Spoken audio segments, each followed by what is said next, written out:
Et salut à tous, c'est Maxican. Ouais les gars, on se retrouve vers la vallée de Chevreuse là. On a essayé de trouver un coin un peu cool pour filmer, un truc qui change un peu d'habitude de ce qu'on a. Et normalement là ça va être bien stylé. On est venu ici pour vous raconter un peu de quelques anecdotes qui nous sont arrivées en tant que motard.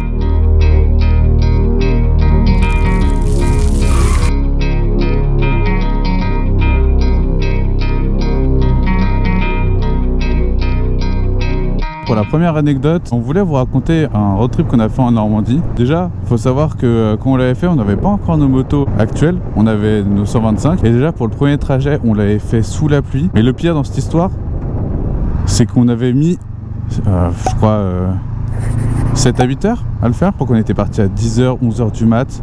On était arrivé à 18h. Mais laisse tomber. Et tout ça sous la pluie, franchement, c'était une putain de galère quoi. En tout cas, une fois qu'on était là-bas, franchement, on a voulu prendre des vidéos, vous savez, un peu stylées, tu vois, style motard, genre tu passes, etc. Le problème, c'est que nous, avec nos 125, bah, ça fait pas un bruit de fou, tu vois.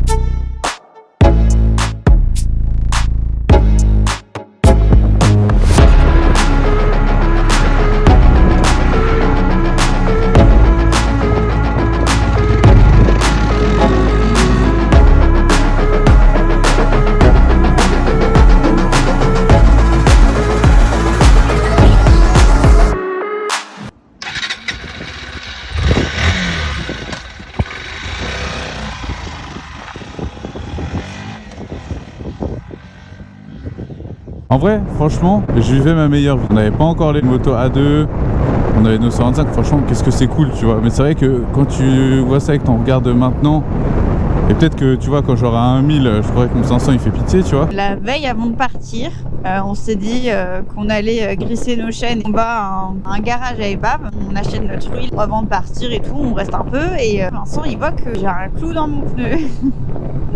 Panique. Heureusement, le garage, ils ont pu me le faire. Et en vrai, ouais, je crois qu'on avait payé quoi, 30 balles.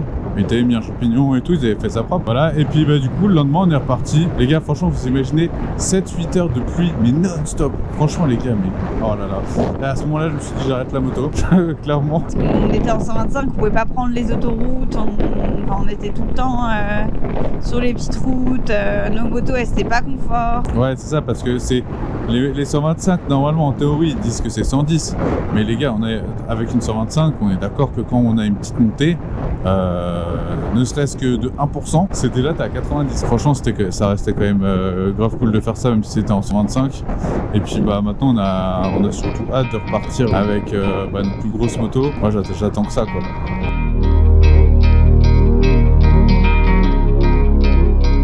Deuxième anecdote, je vais vous raconter un accident que j'ai eu en 125. Pour le contexte, on avait des amis qui faisaient de la moto, ça nous a donné envie de passer notre permis 125. Ce qu'on a fait, on a eu nos motos, voilà, on était contents, on voulait faire une balade. Donc on part avec mon amie qui s'appelle, qu'on va appeler Jacqueline pour pas citer son prénom. Tranquillement, tout se passe bien, on arrive en forêt, il commence à pleuvoir, comme d'hab, on a la poisse.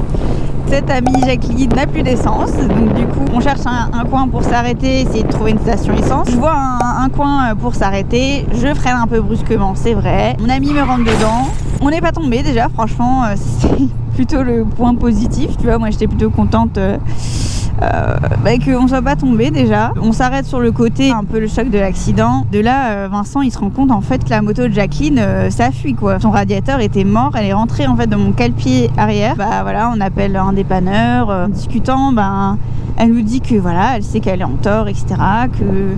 Qu'elle n'a pas respecté les distances de sécurité, tout ça. Bon, bah voilà, sur le moment on fait pas de constat. Enfin, 1 ou 2 jours passent, finalement elle veut quand même faire un constat. Bah pas de souci, enfin en soi, il y a eu un accident, on peut faire un constat. Sauf que de là en fait on n'était pas d'accord. Il y avait une case qui disait que au moment de l'impact, en fait elle est arrivée, elle a touché l'arrière de ma moto. Là vraiment l'anecdote, je vous la raconte, c'est de notre point de vue, elle a sûrement le sien. Mais voilà, en tout cas, on le raconte comment nous, on l'a ressenti. Pour nous, elle est rentrée dans l'arrière de ma moto, en fait. Concrètement, elle a touché mon cale-pied arrière gauche, donc ça reste l'arrière d'une moto. Enfin, voilà. Même l'assurance était d'accord avec nous, en nous disant qu'on n'était pas en tort, etc. Et qu'elle devait cocher cette case. Bref, on n'est pas d'accord pour ce putain de constat, donc on en fait 2 séparés. Chacun l'envoie. Les jours passent et au final, bah, l'assurance m'appelle en me disant que bah, je suis en tort. Voilà. Donc je comprends pas trop. On est un peu, on est un peu sur le cul parce que bon, je freine, on me rentre dedans et c'est la personne, c'est Jacqueline qui n'est pas maître de son véhicule, mais pourtant c'est moi qui suis en tort.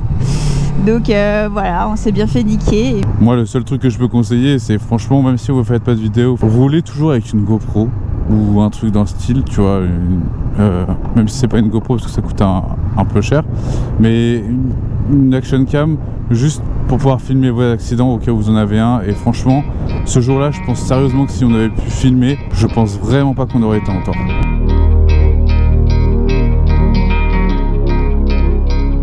Pour la troisième anecdote, du coup, on voudrait vous raconter le moment où on a passé notre permis. Parce qu'il y a quelques petits...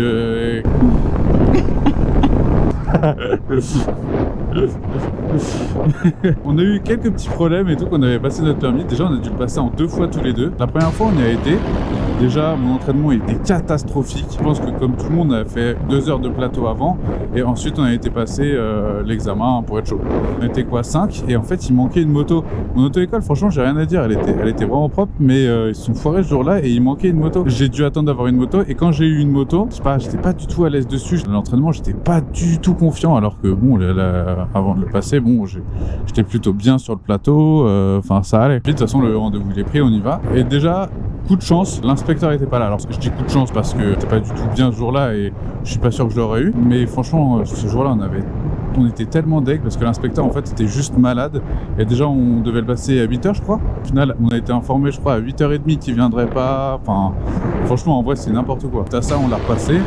On a dû reprendre 2 heures en plus par rapport à ce qu'on aurait dû faire normalement. On était un peu deg. Mais bon après voilà c'est comme ça, c'est pas forcément de la faute de l'auto-école pour le coup. Cette fois ça va, l'inspecteur il est là.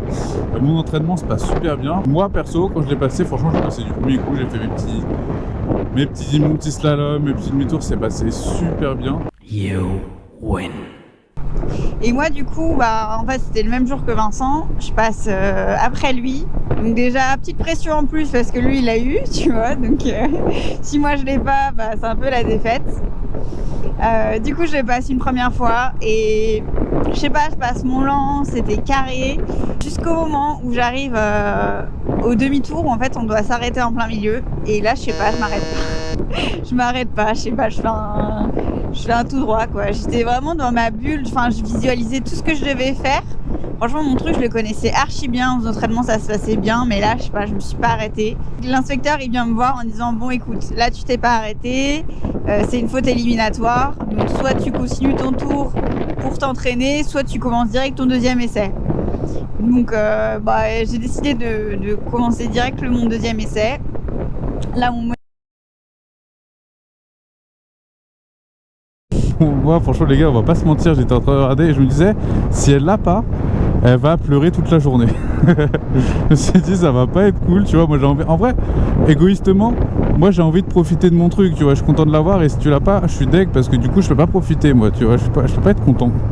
Mais en vrai, au-delà de ça, je pense que j'étais plus inquiet pour toi que pour moi-même en vrai, parce que je voulais vraiment qu'on puisse l'avoir en même temps tous les deux, quoi, qu'on puisse tous les deux kiffer.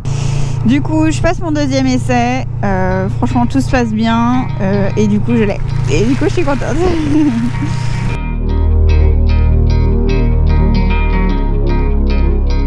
Ouf. Je sais plus combienième anecdote. La chute. J'ai fait une chute en 125. Mais alors, toute bête. On partait d'un parking. À gauche, en fait, une voiture est venue. Ça m'a surpris. Pour moi, elle est venue un peu rapidement. Je l'avais pas forcément capté. Comme une triso que je suis, j'ai freiné de l'avant. Mais c'était ridicule, hein. Je suis tombée, mais à l'arrêt, en fait. En fait, je me suis levée. Parce que j'étais pas coincée, je me suis levée, j'ai regardé ma moto par terre. J'avais trop mal, quoi. Franchement, petite chute, en vrai, c'est gentil. J'étais déjà parti, j'étais déjà engagé. Et j'ai vu dans mon rétro, elle a vraiment fait. Elle était comme ça, elle a fait comme ça. Alors vraiment, elle a fait clac. C'était ridicule. Après c'est toujours un peu ridicule quand tu tombes, mais à l'arrêt franchement. Moi aussi du coup en vrai j'ai fait tomber ma moto. Sauf que contrairement à Ludivine, moi j'ai un peu le seum, c'est ma moto actuelle. Bon, on allait pour se faire vacciner avec Ludivine. Bon, je la dépose et en fait c'est dans un endroit hyper pentu. Enfin c'est à Nogent, c'est au pavillon Baltard s'il y en a qui connaissent. Bah, moi en me garant, je dépose Ludivine, je commence à me garer et tout. Et je me suis mal pris et j'essaye de me replacer. Et vous savez, quand c'est un peu en arrière, vous mettez des petits à-coups là comme ça pour repartir en arrière. Sinon c'est trop galère. Hello. Et du coup je commence à mettre des petits à-coups et puis là le truc tout con, tu vois, tu perds l'équilibre et tout. Et je sens la moto partir et tout. Et tu sais, moi j'ai l'habitude de plus rattraper une 125 ou quoi, tu vois. Et là c'est le poids d'une 500 et au moment où j'ai compris que c'était mort, j'avais tellement de seum, mais avant même qu'elle soit par terre. J'essayais de la rattraper le plus possible, je savais qu'elle allait tomber, mais bon, foutu pour foutu, mieux qu'elle prenne le moins de dégâts possible.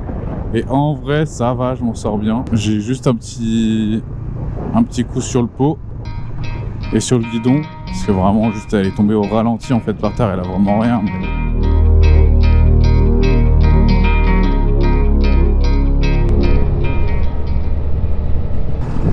Il a fait signe de ralentir. Bah peut-être qu'il y a un truc. Hein.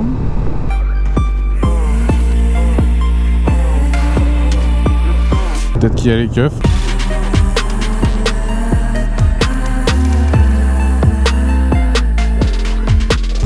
Et du coup, vu qu'il m'a dit ça, j'ose pas aller.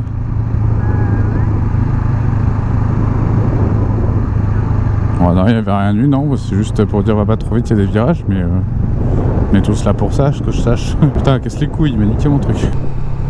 Je sais pas, lui, il a fait un appel de phare. Hein. Ah bah non, il y a les keufs.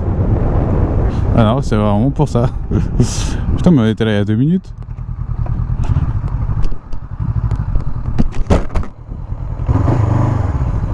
Bonjour. Demandez vos papiers. D'accord. Il y a votre permis de conduire que les documents pour cette peine. Oui.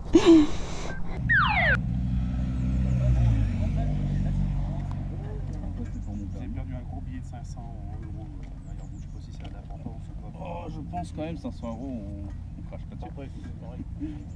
Merci.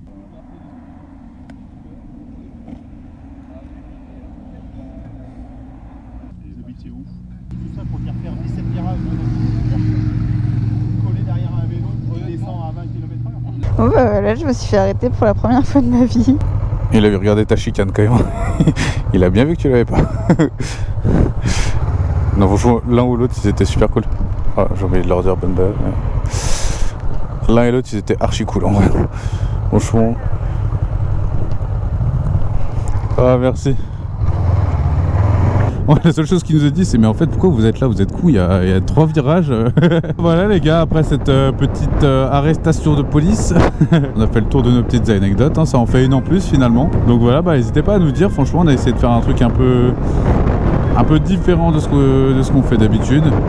Dites-nous si vous avez kiffé ou quoi, et puis à la prochaine. Ice in my veins, I've been driving this train.